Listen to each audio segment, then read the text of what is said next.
हरिओम। आज हम लोग पढ़ने वाले हैं अनुनासिक संधि।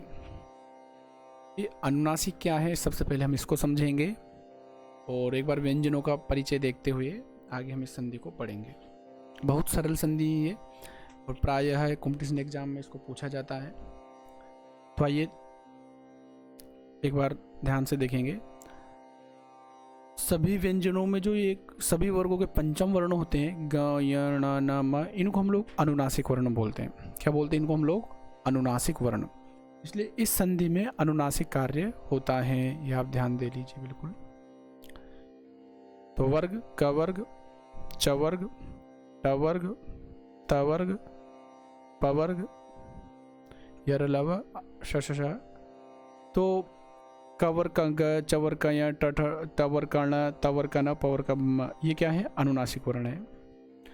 तो कवर्ग का अनुनासिक वर्ण कौन सा है? ग। चवर्ग कौन सा है? या। टवर्ग का कौन सा है? ण। तवर्ग का कौन सा है? न। और पवर का कौन सा है? म। तो इसलिए ये ध्यान रखना आप लोगों को कि इसमें अनुनासिक हो जाएगा, मतलब क ख ग घ च छ इनके स्थान पर कोई ना कोई अनुनासिक हो जाएगा। यदि बाद में कोई भी अनुनासिक वर्ण बाद में होगा तो यम गणना में से कोई सा भी बाद में होगा तो वर्ग और अनुनासिक वर्ण अगर आपको समझ में आ गए हो तो संधि को आप लोग और भी अच्छे से समझेंगे। आओ, सूत्र है यरोनुनासिके नुनासिको वा।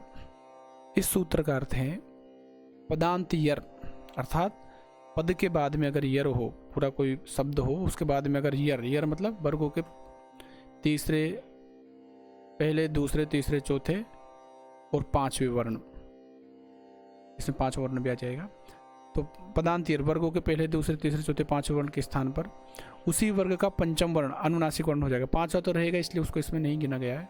उसी वर्ग का पंचम वर्ण अनुनासिक वर्ण हो जाएगा यदि अनुनासिक वर्ण किसी भी वर्ग का 5वां वर्ण आगे हो तो, अर्थात वर्ग के पहले, दूसरे, तीसरे, चौथे वर्ण के स्थान पर उसी वर्ग का 5वां वर्ण हो जाएगा यदि आगे किसी भी वर्ग का 5वां वर्ण रहे तो। बहुत सरल है। वर्ग 5 वर्ग हैं, पहला क वर्ग, च वर्ग, ट वर्ग, त वर्ग, प वर्ग। इनके पहले, दूसरे, तीसरे, चौथे अक्षर के स्थान पर उसी वर्ग का 5वां अक्षर हो जाएगा। जैसे क के स्थान पर इसी वर्ग का 5वां, च वर्ग है तो इसका, या ट वर्ग है तो उड़ना। बस शर्त है कि इसके आगे किसी भी वर्ग का 5वां वर्ण होना चाहिए। ठीक है। और यह कार्य विकल्प से होता है। विकल्प का मतलब एक बार होगा और एक बार नहीं होगा। अतः जब अनुनासिक संधि नहीं होगी तो जस्त संधि हो जाएगी, जो इसके पहले हम लोग पढ़ चुके हैं। तो जैसे वाक प्लस क्या है? महिमा। अब आगे देखो म है ना, पंचम वर्ण है, ये म आगे। तो ये वाक में जो क है, इस क के स्थान पर इसी वर्ग का, क के स्थान पर इसी वर्ग का पंचम वर्ण हम लोग क्या कर लेंगे?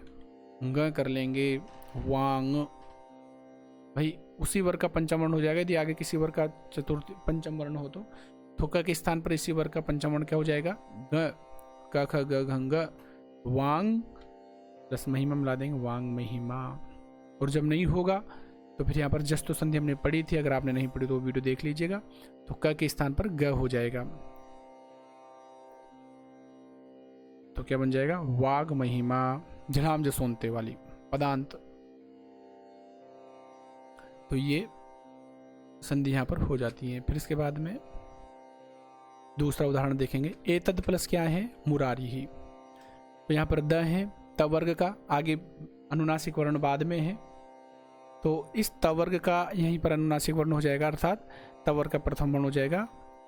तो द के स्थान पर हम लोग क्या कर देंगे? न। एतन प्लस मुरारी मिला देंगे, क्या बन जाएगा? एतन मुरारी ही। और जब ये नहीं होगा, विकल्प से होगा, तो ये द ऐसा कैसे रहेगा?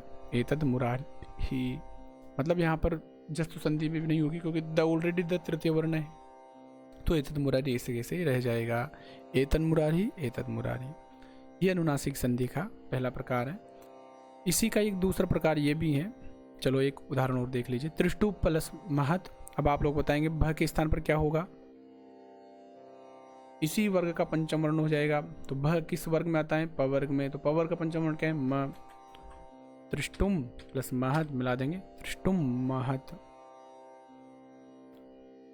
और बहुत सारे उदाहरण देख लीजिए। वाक प्लस महिमा, वांग महिमा वाग महिमा, एतद मुरारी एतद मुरारी एतद मुरारी, भूभृत प्लस नित्यम, तो ता कोई न हो जाएगा एक बार, भूभृत नित्यम, एक बार विषय भूभृत नित्यम, विषय त्रिष्टुप महत, पृथक नरेंद्र पृथक नरेंद्र, तदन तन्न तदन, द को न हो जाएगा एक बार, दिग्नाग, सतमार्ग का सन्मार्ग और सदमार्ग, दो बन जाएंगे इसमें, त को ध हो करके एक बार न हो जाएगा, सन्मार्ग जब नहीं होगा तो जस्तु संधि हो जाएगी, सदमार्ग।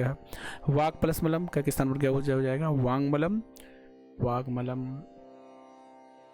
प्रत्यय भाषायाम नित्यम, एक वार्तिक है कि अगर मान लीजिए वो आगे पंचम वर्ण है, वो अगर किसी प्रत्यय का हो, कोई शब्द नहीं होकर के कोई ना कोई सब प्रत्यय हो जो पाणिनि जी ने बनाया हो, तो ये जो कार्य आप लोग कर रहे हो ये नित्य होगा, मतलब विकल्प से नहीं होगा। कौन सा कार्य कर रहे हैं, वर्ग के पहले दूसरे तीसरे चौथे वर्ण के स्थान पर उसी वर्ग का हम पंचम वर्ण कर रहे हैं, अनुनासिक संधि कर रहे हैं। यदि आगे किसी भी वर्ग का पंचम वर्ण रहे तो आगे यहाँ पर वर्ग के स्थान पर आप क्या समझना है, वो पंचम वर्ण कौन सा होना चाहिए, प्रत्यय वाला। आगे किसी भी वर्ग का प्रत्यय वाला अगर पंचम वर्ण रहेगा उसी वर्ग का वहाँ पर पंचम वर्ण नित्य हो जाएगा, मतलब विकल्प से नहीं होगा। जैसे चिद प्लस क्या है, मात्रम है, तो मात्रम यहाँ पर प्रत्यय है मात्रच, तो द के स्थान पर हम न कर लेंगे, तवर का पंचम वर्ण चिन्ह मात्रम मिला देंगे, क्या बन जाएगा, चिन्ह मात्रम। अब यहां पर आपको अलग से चिद मात्रम लिखने की आवश्यकता नहीं, क्योंकि मात्र प्रत्यय है इसलिए ये नित्य हुआ। तो तदमात्रम तन्मात्रम, वैसे चित्त प्लस मयम चिन्मयम, ये कार्य नित्य होगा। बाकी में ये एक बार विकल्प से भी, अच्छा हाँ ये तो सभी इसके उदाहरण है। वाक प्लस मयम वांगमयम, मयट प्रत्यय यहाँ पर, चित्त मात्रम चिन्ह मात्रम, विराटमयम विराणमयम, कियत मात्रम कियन मात्रम, तक हो गया, दिग मात्रम दिंग मात्रम, मृदमयम मृन्मयम, अपमयम अम्मयम। ऐसे ये यहाँ पर अनुनासिक संधि हो जाती है, बहुत सरल है। अगर आपको समझ में नहीं आए तो एक बार और वीडियो देख लीजिएगा। चैनल पर नए हैं तो सब्सक्राइब और शेयर अवश्य कीजिएगा। धन्यवाद। नमो नमः।